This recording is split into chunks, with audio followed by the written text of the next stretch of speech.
আমরা যারা কাবাব লাভার্স আছি তাদের জন্য কিন্তু রেস্টুরেন্টে গেলেই যে কাবাবটা সবচেয়ে বেশি টানে সেটা হচ্ছে চিকেন মালাই কাবাব। এটা যেমন অনেক বেশি এক্সপেন্সিভ হয় তেমন খেতেও সুস্বাদু। তাই আজকে একেবারে অর্ধেক একটা খরচে বাসায় করব চিকেন মালাই কাবাব। তো চলুন সরাসরি রেসিপিতে চলে যাই। এখানে আমি একটা পুরো আস্ত চিকেন সেদ্ধ দিয়ে এই কাবাবটা রেডি করব। এখানে আমি চিকেনটাকে হাফ বয়েল করে নিয়েছি এবং হাড্ডিটা সরিয়ে নিয়েছি। আমি প্রত্যেকটি ইনগ্রেডিয়েন্টস এখানে খুব সুন্দর করে চপ করে নিব চপারে। প্রথমে আগে অল্প করে চিকেনটা চপ করে নিব, এরপরে বাকি ইনগ্রেডিয়েন্টসগুলো। বাইন্ডিংয়ের জন্য এখানে আমি 2 স্লাইস পাউরুটি ব্যবহার করছি।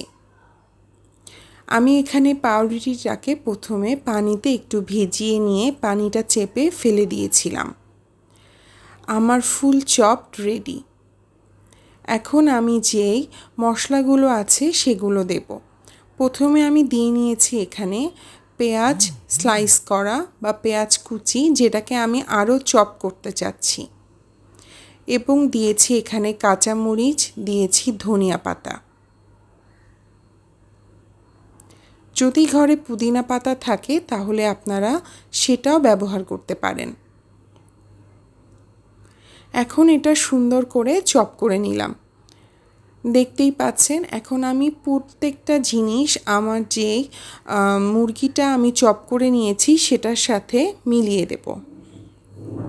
দিচ্ছি একটা আস্ত ডিম, স্বাদ মতো লবণ,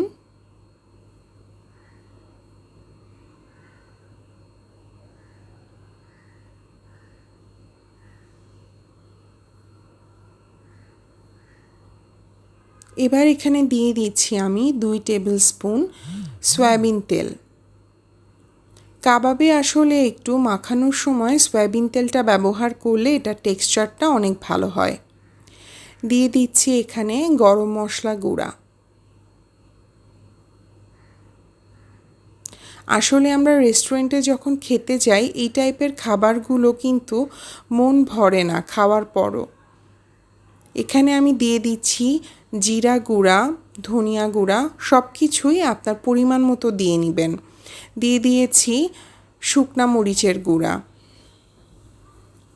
আর এখানে আমি আমার বাসায় তৈরি করা গার্লিক মেয়োটা 2 টেবিল স্পুন দিয়ে নিয়েছি। এই রেসিপিটাও কিন্তু আমার পেজে দেওয়া আছে।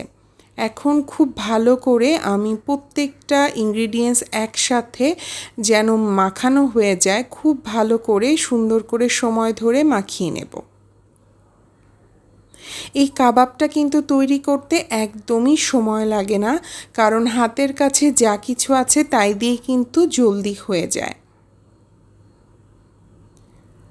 রেস্টুরেন্টে না গিয়ে তার চেয়ে অর্ধেক দামে কিন্তু বাসাতেই খুব সুস্বাদু এই চিকেন মালাই কাবাবটা বানানো সম্ভব।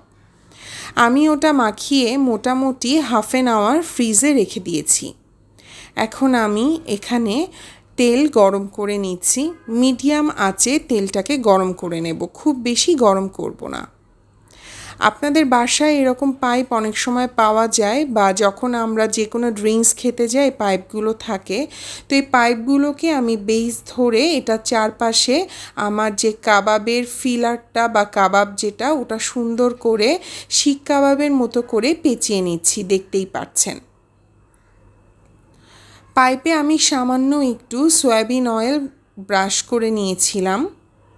এভাবে কাবাবের মতো করে হাত দিয়ে যেভাবে আমি ভিডিওতে দেখাচ্ছি এভাবে করেই আপনার কাবাবের শেপটা দিতে হবে, যেটা রেস্টুরেন্টে চিকেন মালাই কাবাবের শেপে থাকে।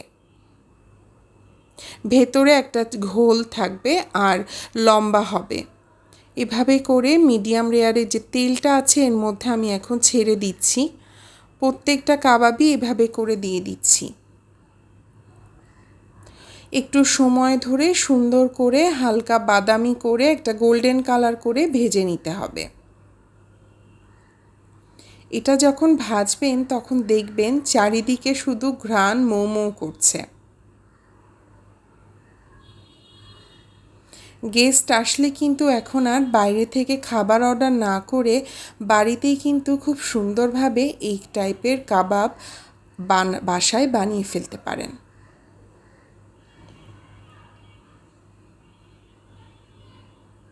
এই কাবাবটা যতটুকু আপনারা করবেন করে বাকিটা এয়ারটাইট বক্সে কিন্তু ফ্রিজে মোটামুটি 2 থেকে 3 দিনের জন্য রেখে খেতে পারবেন।